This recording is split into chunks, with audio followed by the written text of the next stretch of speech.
לפורום ההייטק למען ישראל. שירתתי מעל 20 שנה בסדיר, קבע ומילואים כצוללן מצטיין בשייטת בחיל הים.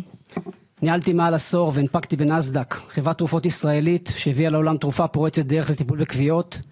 היא מצילה חיים ב50 מדינות והצילה הרבה מאוד אנשים ב7 לאוקטובר.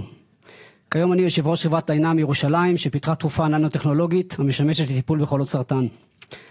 אנו נמצאים בנקודת שפל ומשבר אמון שלא היה כדוגמתו.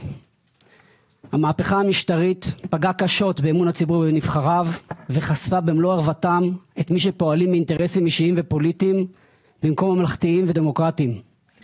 מחדל 7 באוקטובר פגע אנושות באמון הציבור ביכולת המערכות הביטחון להגן על שלומם של האזרחים וחשף את הניהול הרשלני של ביטחון ישראל על ידי ראש הממשלה וחברי הממשלה שאינם נותנים דוגמה אישית ובורחים מהאחריות.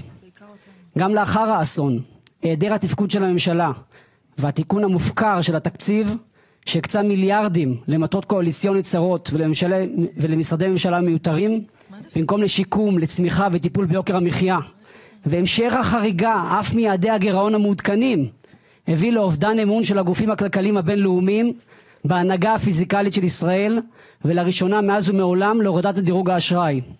לאחרונה אנחנו רואים שגם האלימות המשטרתית, מעצרי שווא, פגיעה בחופש ההפגנה, כפועל יוצא ממדיניות השר שהוא עבריין מורשע, אני אסביר, מביאים לפגיעה קשה באמון הציבור במשטרה, אמון שהוא מקור הכוח המרכזי שלה, לאור נחיתות מספרית ברורה של השוטרים.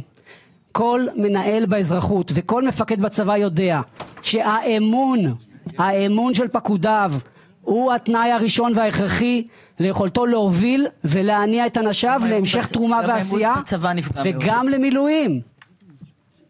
שירות צבאי או אזרחי ממלכתי לכולם יעשה שינוי טקטוני בשלוש בעיות יסוד בישראל: ביטחון, הגדלת הסד"כ, כלכלה, הכשרה ושילוב מוקדם של חרדים וערבים בשוק העבודה, וחברה על ידי הכרת והוקרת איש את רעהו והקטנת הקיטוב ותחושת הרדיפה בציבור זה או אחר.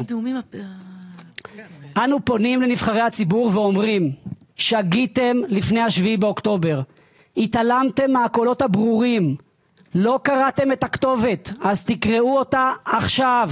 הבאתם כבר אסון על ישראל. עם ישראל המשרת בצבא, המשלם מיסים, המחנך בארץ את ילדיו לא יסכים לשום קומבינה.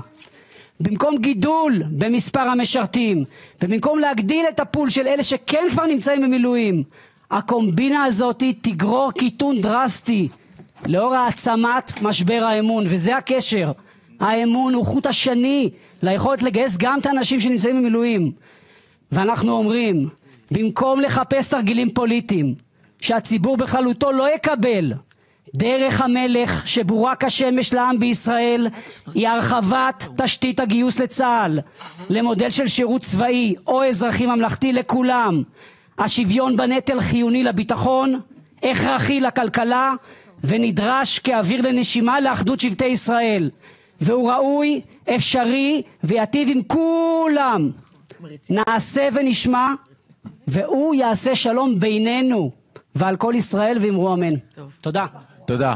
אני מנצל רק את ההזדמנות להביע הערכה שלי, גם אחרי ששמענו פה קודם את דוקטור חווה קוק ואותך, יורם, את כל מי שפה וגם כמובן את הפורומים.